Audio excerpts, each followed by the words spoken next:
Ça s'appelle une privatisation à l'élastique. Alors ça, Oui. j'ai trouvé ça génial.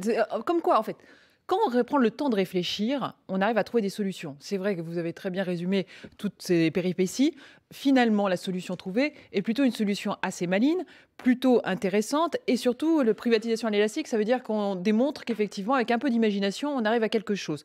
On arrive à quoi, finalement? À ce que les Français continuent avec leur 1% de prêt. Je ne veux pas vous rentrer dans la technologie. Cette solution entre deux, on arrive à un système clair où les Français, si les Italiens ne gèrent pas correctement cette entreprise, les Français auront du poids, pourront reprendre leurs billes, et tout ça pendant 12 ans. Donc, c'est finalement, on est, comme le rappelait le président Macron, on était parti d'une entreprise à capitaux coréens, qui est une entreprise quasiment délictuelle, à une solution qui finalement, où la France garde ses billes. Jordan Bardella, vous, alors justement, au Front National, vous êtes davantage, vous parlez de patriotisme économique. Cette semaine, entre Siemens et STX, pour vous, c'est quoi?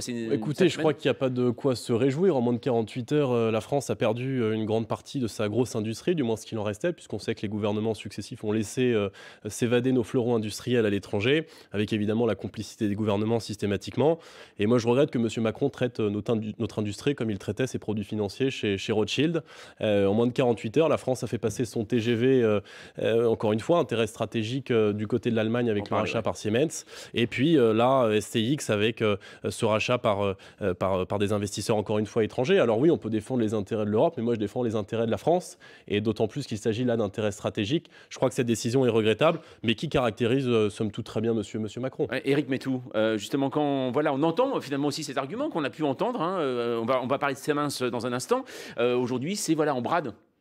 C'est vrai qu'il vaudrait mieux laisser fermer ces entreprises françaises, mais fermées.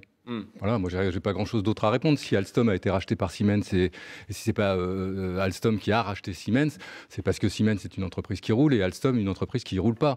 STX, effectivement, c'était des capitaux coréens. Donc effectivement, vous préférez peut-être que ce soit des capitaux coréens qui continuent. Je préférais effectivement que ce soit délictueux, mais vous préférez, contrôle de l'État français. Vous faites comment vous rachetez, encore une fois de vision. Donc vous nationalisez un peu comme le Parti communiste dans les années 70. Nous pouvons nationaliser temporairement lorsque les intérêts stratégiques de la France sont en jeu. C'est ce qui a été fait, mais moi j'étais pour après les arguments sur les intérêts financiers de Macron chez Rothschild, moi j'ai juste un mot à dire, c'est nauséabond. Voilà, c'est juste puant. On peut ne pas être d'accord avec cette politique. Vous maîtrisez parfaitement les éléments de langage et vous les ressortez très bien. Non, mais en même temps, il faut regarder le marché international. On peut continuer à faire des TGV en France, mais j'ai compris que les TGV en France, voilà, on n'en a plus besoin. On peut continuer à essayer de vendre des TGV aux pays européens, à des pays qui n'ont pas les budgets pour les acheter. Alors après, c'est les Chinois, nos adversaires, notamment pour les TGV, pour Alstom. Oui, excusez-moi, on parle d'économie. Et ce sont les Chinois. On est contre le premier leader mondial qui est chinois. Si on veut attaquer des marchés chinois, il faut effectivement avoir une puissance à la hauteur du marché chinois.